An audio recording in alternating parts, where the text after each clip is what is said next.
In early fall of 1972, I was 12 years old, sitting in a pecan grove in South Georgia, with tears streaming down my face and a dead bird in my hands. How many of us have had a moment, a crystallizing moment, where we realize something fundamental about ourselves and the world around us? A moment that could have defined you, that you would tell a story of who you are and what you deserve based on that event. Life is challenging.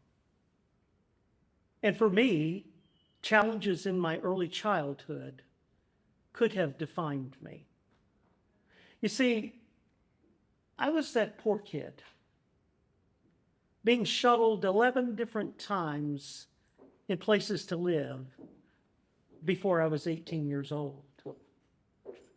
Rental houses, government facilities, and at times, me, 3 siblings, and my parents crammed into a little farmhouse with my grandparents. Life was tough. That kind of poverty, it sticks to you. It makes you wonder if people can smell it on you, if they notice that you don't quite stand up straight. Those could have been defining episodes in my life. You, what messages have defined you? Who ever told you what you could do or couldn't do? Life is a challenge. I've been able to make a difference in my life, and all of us can do that. We have to face what's put in front of us, and we move from there. You see, each of us carry those challenges that become moments that could impact the rest of our lives. So how do we deal with that? Each of us find our own direction.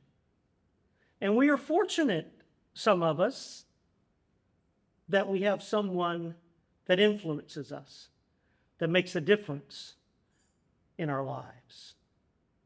You see, let me take you back for a moment to that little pecan grove.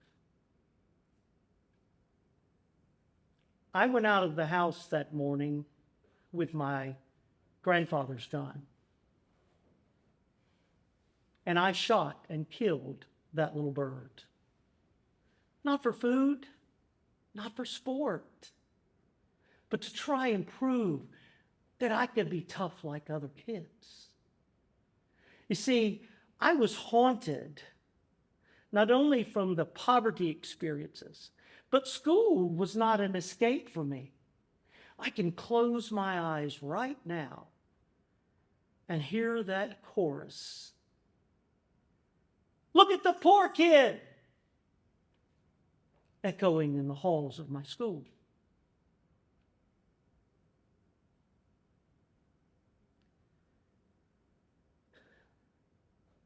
Life's changes. Life's changes. We learn to move on, and we make decisions. Sometimes they're good, sometimes they're bad. I'm fortunate. You see, I've traveled from that pecan orchard to developing a multi-million-dollar business. And not because I escaped my roots, but by transforming them into opportunities. We live in a society today with a myth that I believe needs to be dismantled.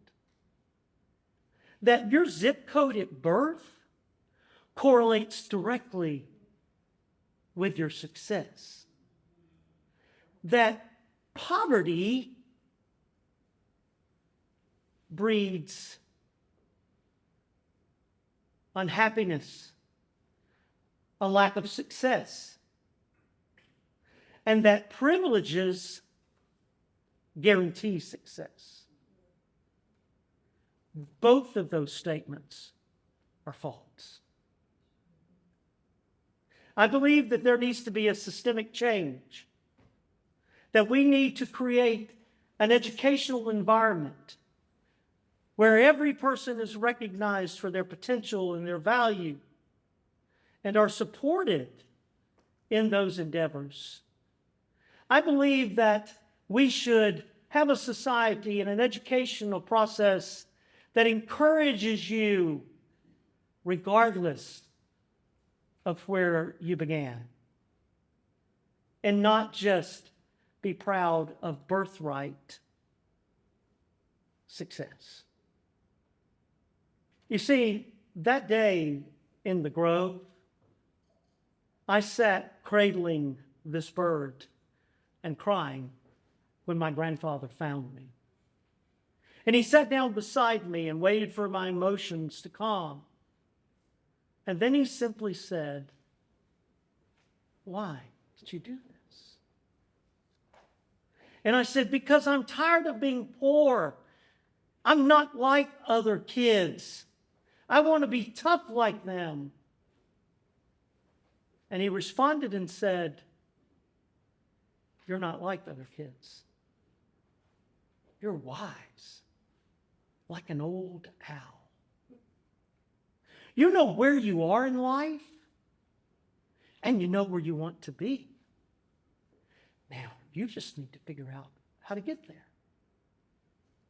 An economist, Dr. Rod Shetty, did a survey that identifies that within the United States, a child that is born in the bottom economical quintile has less than a 5% chance of reaching the top. Why is that? I don't believe it's just economics. I believe that it has to do with community. I believe that it has to do with believing in yourself. I believe that it has to do with living in a society that offers opportunities for everyone, wherever your beginning is. If you plant a seed in two different areas, they will grow differently.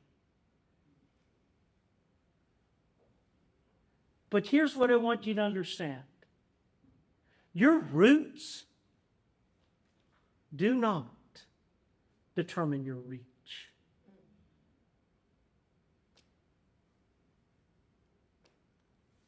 You see, yes, your birth and your direction, it is part of where you end up in life. But Dr. Rocchetti says that you still can achieve that top quintile. If you have the right environment, the right tools, and the desire to grow, you can accomplish anything that you set forth to do in your life. I believe that there needs to be an educational change to the point of making sure that every child is nurtured. Every child learns that you can make a difference, that what you believe is what sets change. You have to believe. We need teachers that are trained to watch for those children, regardless of where they come from. Acknowledge their value and their possibilities. and encourage them to grow. What story is leading you today? What has someone told you that you could do or not do that's impeding your direction? I believe that each of us have the opportunity to make a difference in life. With the right tools, with the right commitment, we can do anything that we set out to do. We need to make a change. And regardless if you're sitting here and reflecting on personal disadvantages, or maybe you're sitting here and remembering advantages, it's going to take all of us to make that change. This conversation includes each of you, regardless of where you started. When enough of us decide that your zip code at birth cannot determine your destiny, when enough of us create, working together, the right environment for every person to achieve, we won't just change a life. We will change the world. I'm convinced that regardless of those roots, we all have the opportunity to flourish. Thank you.